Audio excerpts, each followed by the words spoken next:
Eh bien, bonjour. Nous allons aborder une question d'actualité, une question politique et constitutionnelle d'actualité qui concerne la situation en Tunisie. Alors, c'est vrai que depuis quelques mois, on ne cesse de parler du chef de l'État tunisien. On nous parle de coup d'État pour certains, en tous les cas. On nous parle de légalité, d'action pour d'autres. Alors, qu'est-ce qu'il en est exactement? C'est à cette question que nous allons tenter de répondre. Alors, certaines choses au président Sayed qui me semblent n'ont pas de fondement. Euh, on lui reproche, par exemple, d'avoir mis fin aux fonctions de certains gouverneurs. Légalement, il a le droit de le faire. Donc, on ne peut pas lui reprocher ça. On lui reproche d'avoir mis fin à des consuls, au poste de consul de certaines personnes. Légalement, il a le droit de le faire.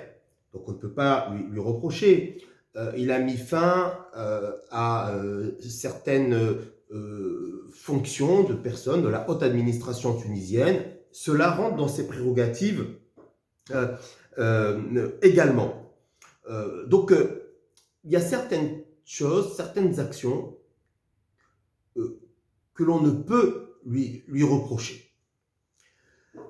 De notre côté, là où il y a un questionnement, c'est que le président tunisien a utilisé l'article 80 de la Constitution en juillet 2021 pour mettre en œuvre une procédure de pouvoir exceptionnel.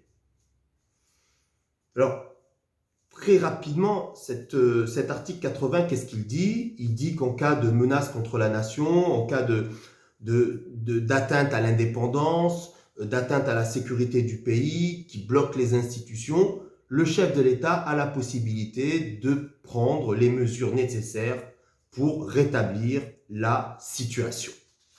Donc, cet article, il existe dans de nombreuses constitutions étrangères. Alors,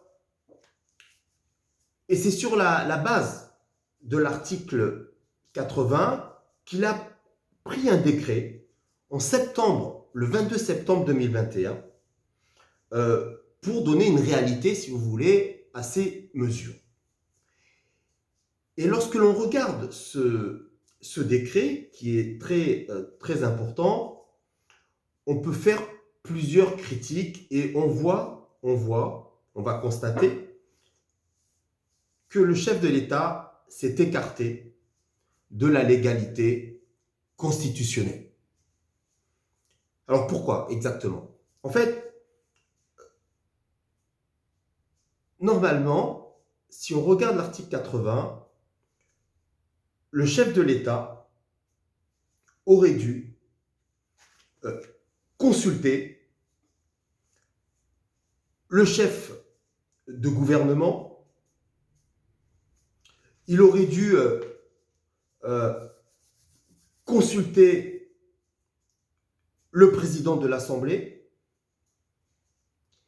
ce qu'il n'a pas fait. Et donc,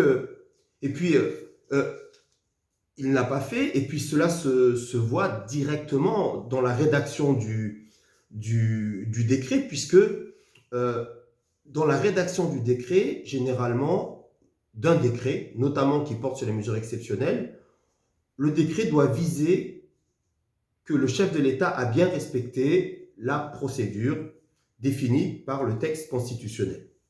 Là, ça n'a pas été le cas. Donc, ça pose un problème de légalité.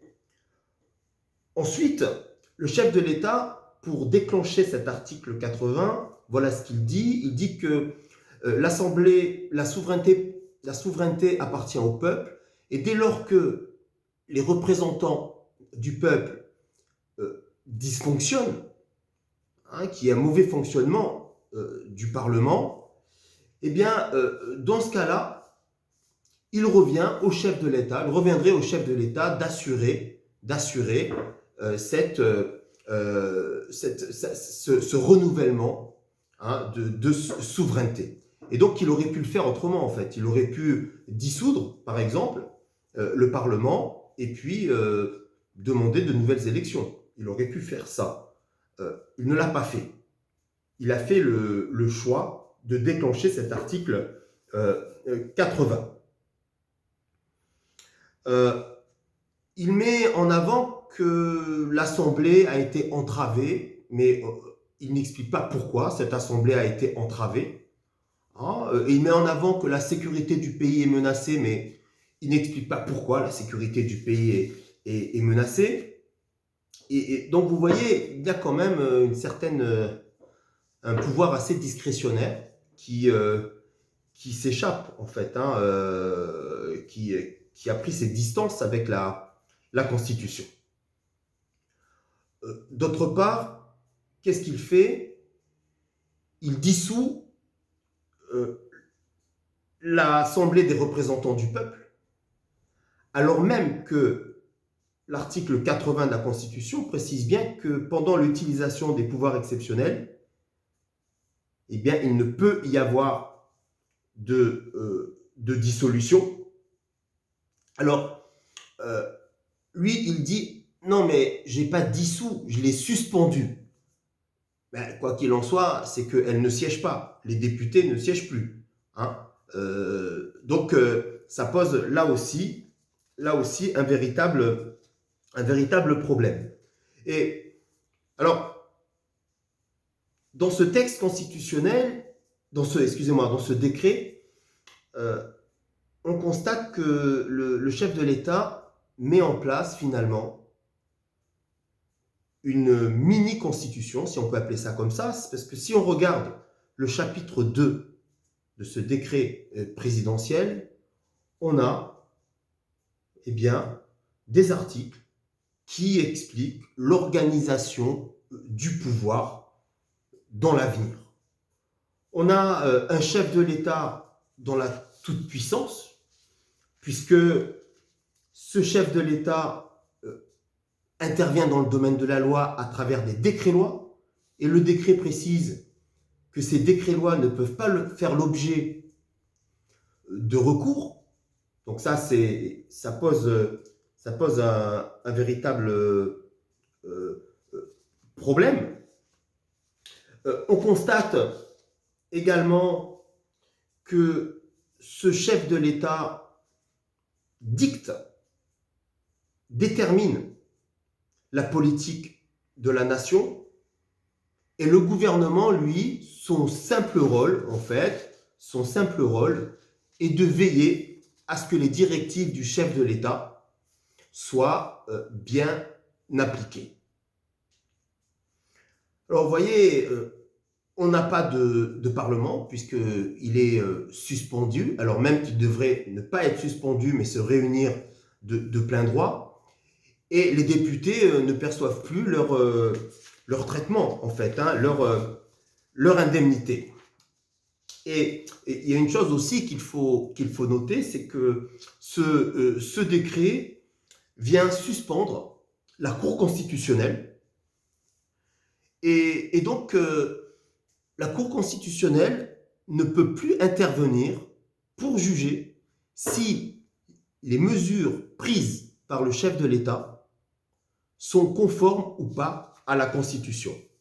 Et cela, alors même que l'article 80 de la Constitution précise bien que cette Cour constitutionnelle est compétente, effectivement, pour statuer, donner son avis, en tous les cas, sur les mesures exceptionnelles que le chef de l'État est amené à prendre. Voilà, donc un Parlement qui est verrouillé, puisqu'il n'a plus d'existence, une Cour constitutionnelle qui est dissoute, donc aucun moyen de contrôle des actes du chef de l'État, un chef de l'État qui, pour déclencher l'article 80, n'a pas demandé l'avis du chef de gouvernement, n'a pas demandé l'avis du président du Parlement, de l'Assemblée du peuple tunisienne. Donc ici, ça pose un véritable problème démocratique, de droit. Le chef de l'État tunisien n'a pas respecté le droit constitutionnel, et pourtant c'est un professeur de droit constitutionnel.